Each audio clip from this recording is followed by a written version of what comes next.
Helping Seniors Television, all about improving quality of life for seniors. If you're a senior, know a senior, or plan to be a senior, then this show is for you. It's all about helping you develop your own aging plan so you can age actively and with dignity. Helping Seniors Television from the Helping Seniors Network of information, education, and resources. Welcome to today's edition of Helping Seniors Television from the Helping Seniors Network. Whether you are caring for a senior, are a senior, or just plan to be one, we hope you'll enjoy today's program. On today's edition of Helping Seniors TV, learn about the advantages of community in terms of memory care. Helping Seniors TV program host and longtime senior advocate Joe Steckler, who talks with Mariola Rodriquez with Market Street Memory Care about how community can help with successful living in memory care environments. Welcome to this edition of Helping Seniors. We're filming today from Market Street, which is a memory care unit in Brevard County, Florida.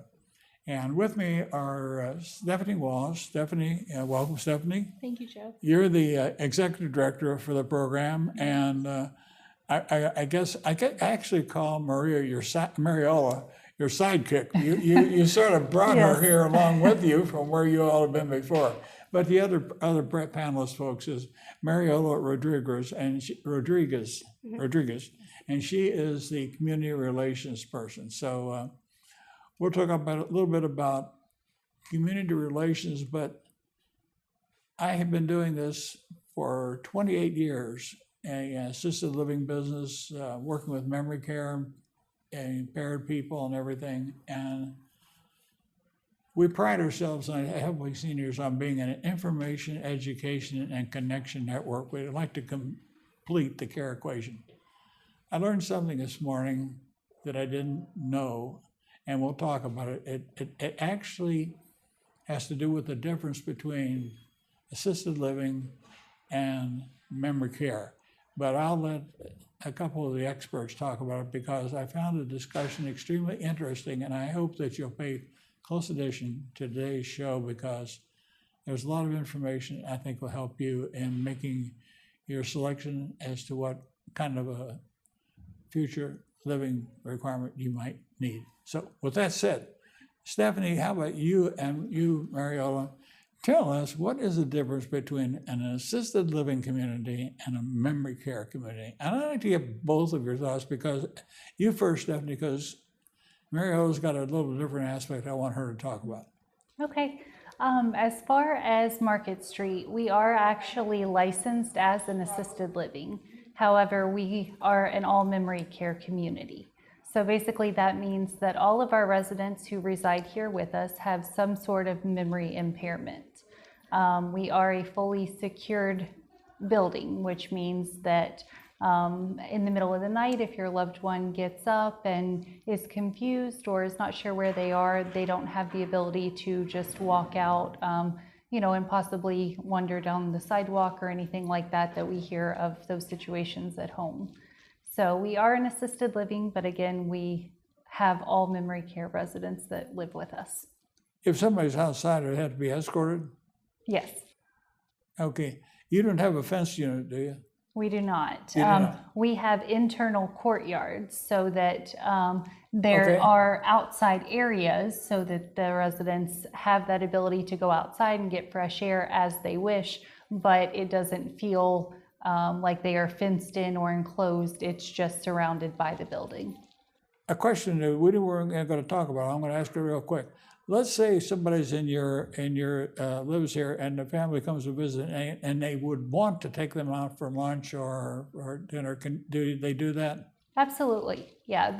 Anyone who lives with us can certainly leave the property at any time as long as they are escorted by someone. Okay, it's important. But at the same time, I think we have to be very discreet in how we do that because I found my own personal experience in working with memory impaired people that short-term change is often confusing for them. Absolutely. You nodded your head first. Why did you nod first, Mariola? Well, I think that when you have someone with memory impairment, routine becomes critical for that person. Right. And we want to keep that as much day-to-day as possible. Something like a family member coming into town that doesn't usually visit them, a new caregiver that's working with them, moving from one environment in the home into an environment like this can cause more disorientation and confusion.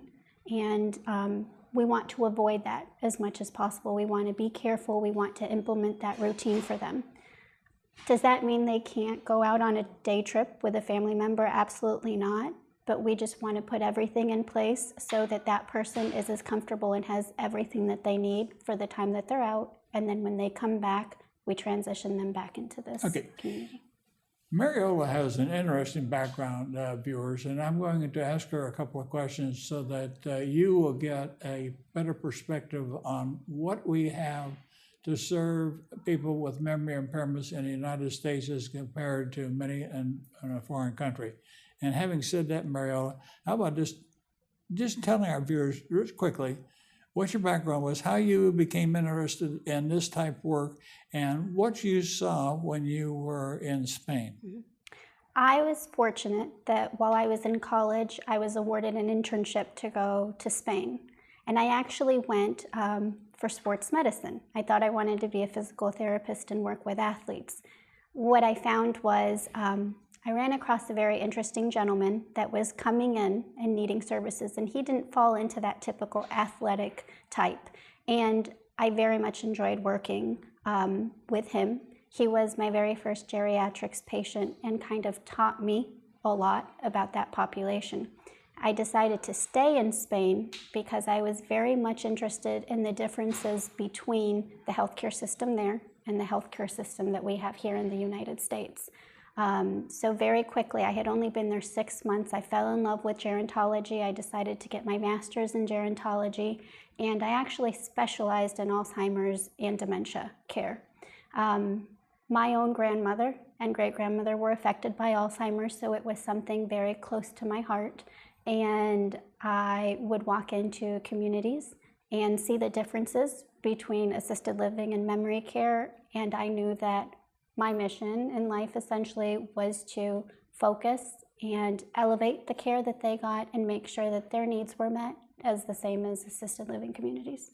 But did you see from your work in Spain, didn't you see a great deal of maybe a difference in the way the families and if I want to say that the public support was for people with memory impairment, and what sort of sets, like your work here at Market Street, what makes, in your opinion, your eye, what makes this type of a community, and we're going to talk about it more, but what makes this type of community a little more pleasant to families and to the memory impaired people compared to what you saw outside the United States? Well, what I saw over there was that the culture is different and that they were keeping their loved ones in the home as much as possible. There was opportunities for adult day programs for them to participate, but essentially at the end of the day, they would return home with their loved ones. In these communities here, what we like to do is create a home-like environment as much as possible, but we're able to afford them different luxuries that perhaps they didn't have over there.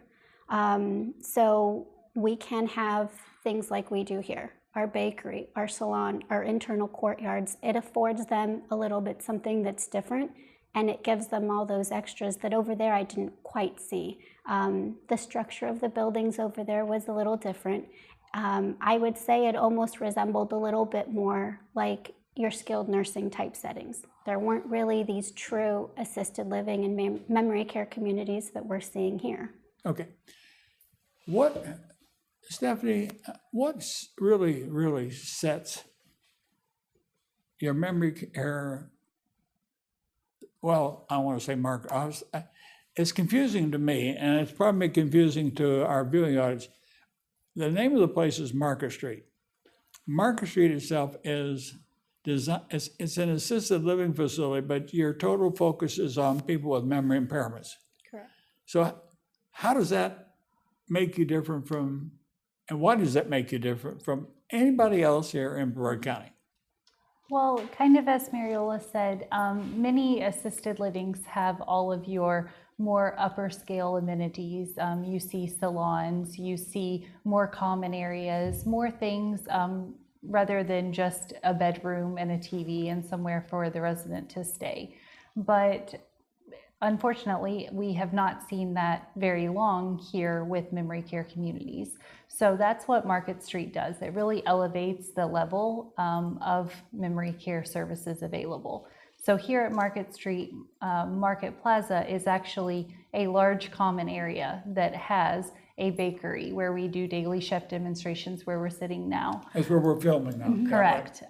We have a salon that offers full salon services for men and women. We have a life-size tree that resembles a courtyard and an outside feel. So a lot of those extra things that are not your typical assisted living or memory care community ideas were brought in to make it feel more like a resort and more luxurious so that they still have the comforts of home with some added bonuses. You know, it's kind of like when Edison invented the light bulb. I kind of had a big string pulled on my chain this morning after I've talked to you. I've been out here, we've done some events here.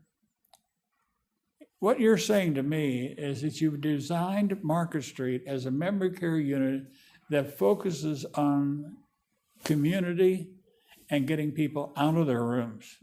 Absolutely. That's exactly what we did at the Navy retirement home in Gulfport, Mississippi, when they moved the home from Philadelphia down to Gulfport in 1976. The place was in the old Navy Asylum up in Philadelphia. But they designed the rooms. Your rooms are not like this. These rooms that we had over at the home were so small, they were allowed to have a TV, but we encouraged them to get out and go into the rest of the naval home. So there was and you're doing the same thing here. There's Absolutely. nobody that right now, in my own opinion, that's one thing that sets Market Street apart from any other care community in Brevard County. Yeah, we really want to focus on the quality of life, and that includes the socialization and the community aspect of the. Okay. One of the hardest things is if you have a couple that wants to remain together,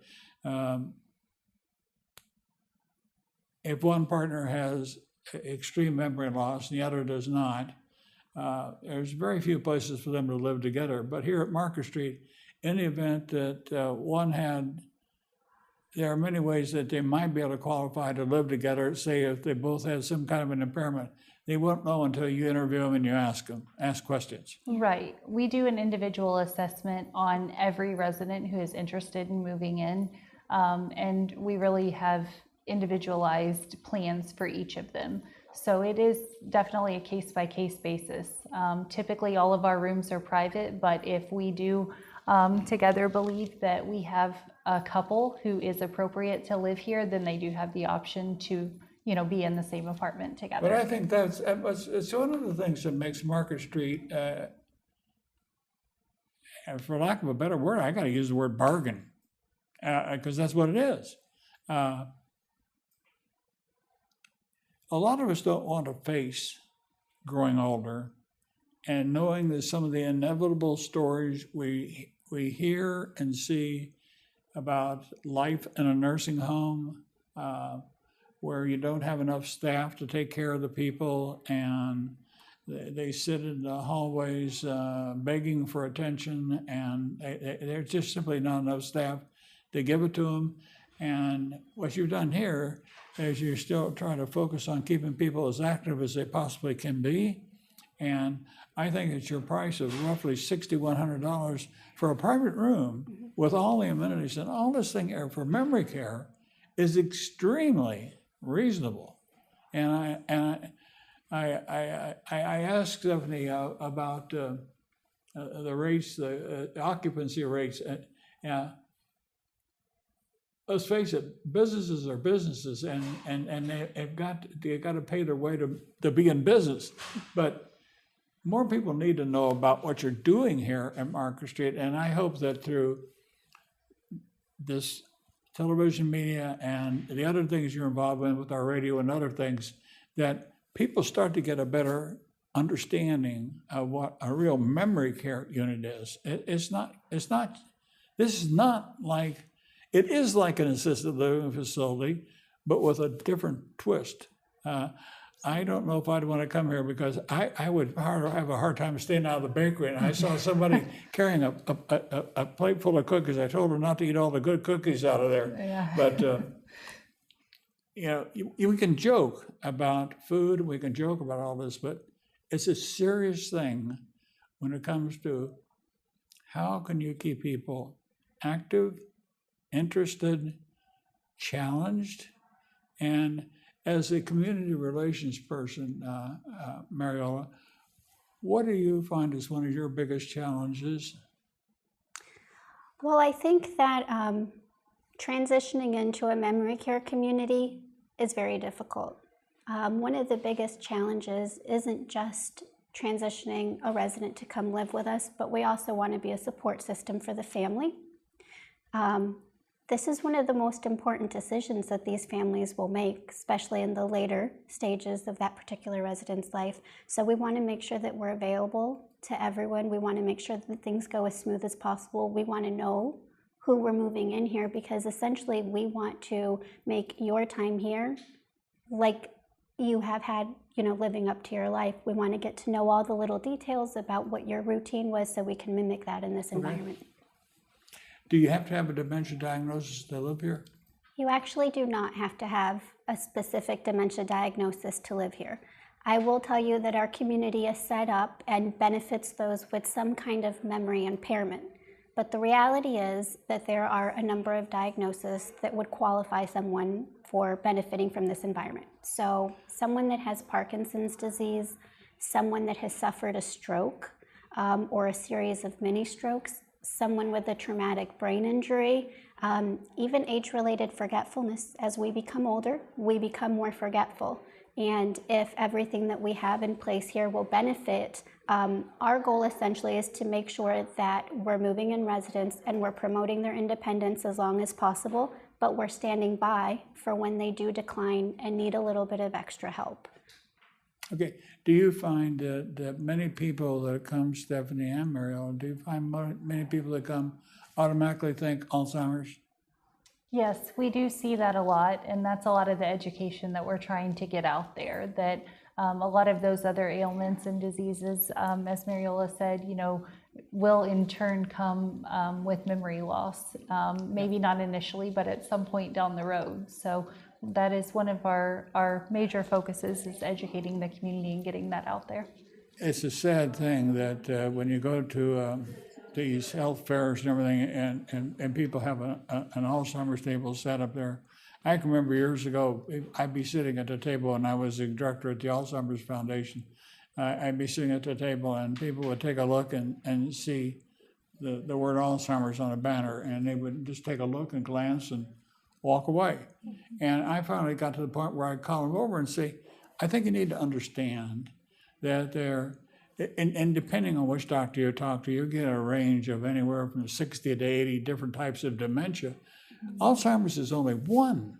And you hit that, Marilyn, you hit it too, Stephanie, that people can qualify to live here in a memory care unit with Parkinson's, with a lot of, so many things mimic Alzheimer's that are not Alzheimer's at all. I can think of like a frontal lobe problem, which is completely treated with lithium. I have a friend that has a frontal lobe problem, and when they incorrectly diagnosed him, but when they got him squared away and they got him on his lithium, as long as he takes his lithium, he's fine. He lives a normal life. But that's why it's so important for people to understand. What is a typical day like here at Market Street? We really try. Don't look at her again. You got to answer some of these questions too. Yeah, she was our memory care director before she moved to community relations. Okay, then you answer it, Mariola. She does a lot of the programming herself. Well, that's an advantage. I should have thought of that. Mariola Mariola was a memory care director at another facility before she came here, and then she was a memory care director here, and then she moved up to be the community grace. So you go ahead and answer a typical day. You know, a typical day, we really try to keep our residents as engaged as possible. And that actually starts with breakfast. We have interactive breakfast, we have interactive meals. With the baking demonstrations and live cooking demonstrations that we have, a lot of times our residents can be part of the actual meal preparation. An example is every day at 10:30, our residents are in the bakery baking. Typically, they're making whatever they're going to have at dessert for dinner. So they're part of those day-to-day tasks. Other of our engagement include, we have different exercise programs that we run throughout the day. We have different programs in terms of music, which tends to be very popular. We have programs that deal with the arts. Whether they're in our community or outside, we have a lot of outings into the community, and that can include a whole host of different areas that we visit. We have visited museums. The Exploration Tower at Port Canaveral was a very popular outing.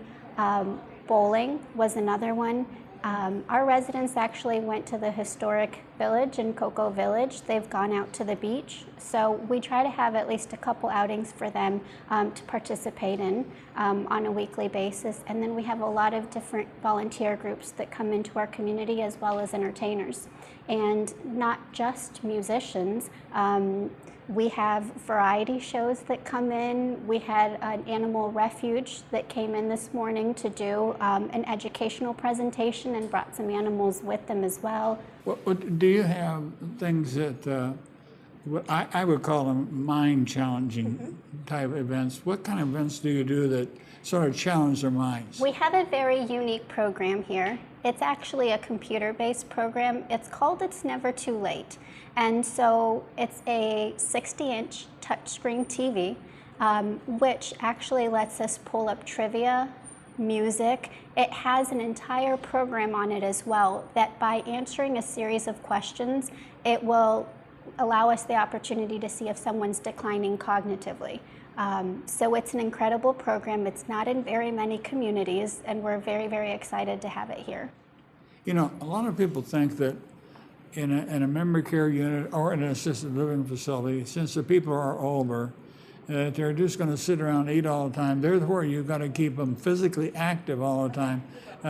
Keeping them mentally active is I think, almost equally important. And you don't have to always be moving in order to keep somebody mentally challenged. There are different ways to do that. And I'm delighted to hear about that program, because that makes it completely different. It really is. What about people that, I had something here. If somebody needs a short-term stay, do you have a program like a respite program here? We actually do have a respite program. How does that work? A respite program would work, the beginning part of it would be essentially the same as a regular move-in. Once they come to us and express interest, we still would complete an evaluation on that person to make sure that we can meet their needs and they would be appropriate for this type of setting. And then once we do that, we can do respite stays anywhere from a week to a couple weeks, even a couple months at a time if someone is. You've had people here stay for a couple of months? We have under respite stay, yes. Wow. So it really, we just work with the family to see what their needs are during that time, and then it's just a daily rate, and we're able to transition them and work through just like we would a permanent admission. But on the respite part of it, do you have somebody that would come, like say, you don't have a daily respite program, do you? Not on a daily basis, no. They still would come and stay overnight, but we do have furnished apartments and everything that they come into during that time. So what would the shortest be, like a week? Typically, it's about a week. A week? Well, like those people that come for a week or for 2 months, do they pay the same rate as the other, or is it a different price? It's $200 a day. So again, it just depends on which is about this, very close to the same. So that way, you know, if again they can be here for a week, 2 weeks, whatever their needs are. Well, let me tell you how reasonable that is. Here's why. If I needed to have somebody, if I wanted to go away with my wife and I had a mother or father that lived with me, and I had to get somebody to care for them, I'd have to pay for their food, I'd have to pay for several things. But to have somebody come into my home for 24 hours a day, I doubt you're going to be able to do that for less than $200. And generally speaking, if you have a three shift day, you're looking at $300. I've checked all these prices out, I know. Mm-hmm. So what you're offering here is stability at a very, very reduced price with a great way to change a person's weekly or monthly outlook. They might be at home, they might be at a point where they feel that they can no longer live at home, and the family gets upset, and so they got to get them out of the house. Bringing them here for a month or 2 months can be a great way to save them and turn them back into the home care. Right, right. And they're still able to benefit from our programming and the socialization aspect, as well as the family gets some of the comfort of knowing that we have 24-hour nurses on staff as well. So if anything were to happen, they have that peace of mind that we have all of that in place. I have one last question. It's going to have to answer it quickly. How do you manage to take care of so many different types of clients in one location for people to have? Well, you go explain. Which ones do it real quick? Well, we have individualized service plans for everyone. So again, we understand that each individual as well as each type of dementia presents itself in a different way, and everyone's unique. Okay. So we learn that prior to admission, and we educate our staff on that so that we are essentially tailoring our programs to our residents. Okay. So you're about the only community in town that can mix and match all kinds of clients. I want to thank you both today. I hope our viewing audience has learned something from our discussion. But I thank you both, Stephanie and Mariola. Thank you. It's a joy to have you here. And thank you, viewers, for watching today. I'm Joe Steckler. Thank you for joining our program today. I'd like to remind you that our senior information line is available to you at 321-473-7770. There you can get help and direction that could be helpful for your specific situation or circumstances. The work of helping seniors is very important, but we can't do it alone. That is why our sponsors here in Brevard County are so important. I'd like to thank our many area sponsors, businesses and medical providers who support the mission of helping seniors that help us carry the cost of our media efforts. If you'd like to join us either as a business partner or simply donate as an individual, we would welcome your call at 321-473-7770. You are always welcome to visit our website at www.helpingseniorsofbrevard.org. Thanks so much for your help. It does make a difference.